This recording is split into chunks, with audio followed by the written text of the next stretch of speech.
হাওর বিস্তৃত জেলার নেত্রকোনা। এখানকার নদী ও হাওরের মাছের খ্যাতি রয়েছে সারা দেশেই। তবে হাওরে মাটি ভরাট সহ নানা কারণে কমছে দেশীয় মাছের উৎপাদন। এতে দিন দিন কমে আসছে মাছের বাজার, তেমনি বিলুপ্ত হচ্ছে দেশীয় বিভিন্ন প্রজাতির মাছ। স্থানীয়রা বলছেন, হাওরে যেন এখন দেশীয় মাছ সোনার হরিণ। জেলার খলিয়াজুড়ি উপজেলার রসুলপুর গ্রামের জেলে কৃষ্ণচন্দ্র বর্মন ধনু নদীতে মাছ ধরতে সঙ্গীদের নিয়ে পারে বসেই তৈরি করছেন জাল। জীবনে পুরোটা সময় কেটেছে মাছ ধরায়। আগে 9 মাস হাওরে মাছ শিকার করত এবং সেই শিকারের টাকা দিয়ে চলত সংসার। কিন্তু সময়ের সাথে হাওরে কমেছে পানি, ফলে অনিশ্চয়তায় দিন কাটছে তার।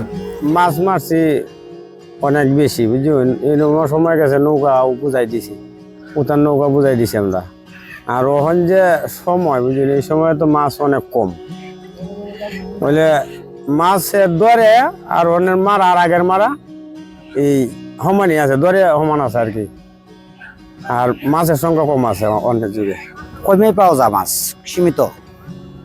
বোয়াল, গুলশা, চিংড়ি এগুলা গড়তাছি, জালটা চিরা, এটা চিরা গড়তাছি, পরে দিয়া আপনার দিনু নদীর মাঝে এটা টানুন লাগবো মাছ মারা। এই বোয়াল গাগর জাডে করে রৌ। কৃষ্ণচন্দ্র বর্মনের মতো অবস্থা হাওর পাড়ের প্রায় প্রতিটি জেলে পরিবারের। জীবিকার টানে কেউ কেউ পেশা বদলেছেন। জেলেদের দাবি, নিষিদ্ধ জালে পোনা মাছ নিধনে বাধাগ্রস্ত হচ্ছে মাছের উৎপাদন। এছাড়া শুকনো মৌসুমে হাওরের একমাত্র ফসল বোরো আবাদে মাত্রা অতিরিক্ত কীটনাশক প্রয়োগ ও বর্ষায় অসাধু ব্যবসায়ীদের গ্যাস ট্যাবলেট প্রয়োগে কমেছে মাছ, প্রভাব পড়ছে হাওরের পরিবেশেও। বিলে গেছিলাম শিকল জাল মাছ মারতে, হ্যাঁ, অনেক মাছ কম দিকা, খুবই কম দিকে তো আমরা আয় করছি না। অনেক যে আমরা কি করবো এটি তো অনেক বুঝতে পারতেছি না। পরে অনেক করতেছি যে আরেকখানে যাই চেষ্টা করি, যাই দিয়ে কিছু পাওয়া যায় কিনা। চলা খুব কষ্ট, মানে খুব কষ্ট। আগে তো মনে করেন মাছ আসাল বেশি, পানি আসাল তো পানি কম, মাছ তো মনে করেন অনেক পানি কম দিকে মাছ তো কোনো ডিম ছাড়তে পারে না। ডিম ছাড়লে তো মনে করেন মাছ বড় হইতো, বেশি হইতো, তখন 12 জাতের মাছ হইতো, সব জাতের মাছই থাকতো। এখন তো মাছ নাই। আগে তো বেশি আছি মাছ, রাতের 10টা 12টা পর্যন্ত আমরা মাছ বাচ্চা গেছি। ওহন মাছের ইয়া নাই, উৎপাতি নাই। আমরা এই যে মাছটা মাইরাইছি গতুম আর বাল্যা, তো মনে করেন যে কাইকা মাছ আমরা খুব কম দেখি, বা মেনি মাছটা এটাও আমরা কম দেখি, আর এই যে টাকি মাছ যেটা এটাও কম। পরিবেশবিদরা বলছেন, হাওরে জলাভূমির উপর অনেক জীবন ও কৃষি নির্ভর ছিল। গত কয়েক বছরে এসব ধ্বংস হয়ে গেছে।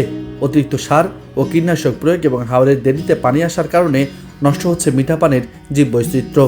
গত বছর জ্যৈষ্ঠী আষাঢ় মাস পর্যন্ত পানি হাওরে আসে নাই।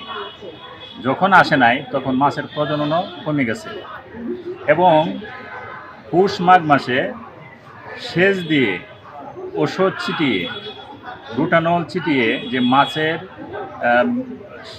মাছকে আহরণ করে, এতে অনেক মাছই আমাদের যে মাছগুলো অনেক গভীরে মাটির নিচে লুকিয়ে থাকতো তাদেরকেও ধরে ফেলে, যে কারণে মাছের প্রজনন, মাছের বংশবিস্তার এগুলো আস্তে আস্তে কমে যাচ্ছে।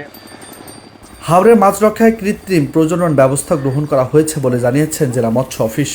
যে সমস্ত মাছ বিলুপ্ত হচ্ছে বা বিলুপ্ত হওয়ার পথে সে সমস্ত মাছ যাতে আবার ফিরে আসে, সেজন্য আমরা অবশ্রম করছি।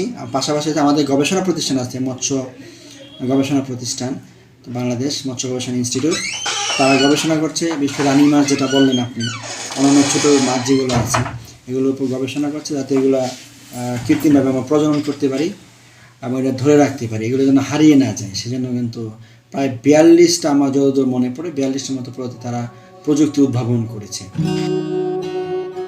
মৎস্য কর্মকর্তার কার্যালয়ের তথ্য অনুযায়ী ছোট বড় মিলিয়ে জেলায় মোট হাওর রয়েছে 68টি। এছাড়াও নদী ও খাল বিলের সংখ্যা 188টি।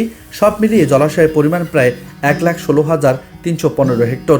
উন্মুক্ত জলাশয়ে বছরে শতকরা 45% মাছ উৎপাদন হয় এবং বাকি 55% মাছ উৎপাদন হয় পুকুরে। সব মিলিয়ে বছরে মাছ উৎপাদন হয় প্রায় 1,07,000 মেট্রিক টন। তবে 56,000 মেট্রিক টন মাছের চাহিদা মিটিয়ে বাকি সবটাই যায় দেশের বিভিন্ন স্থানে।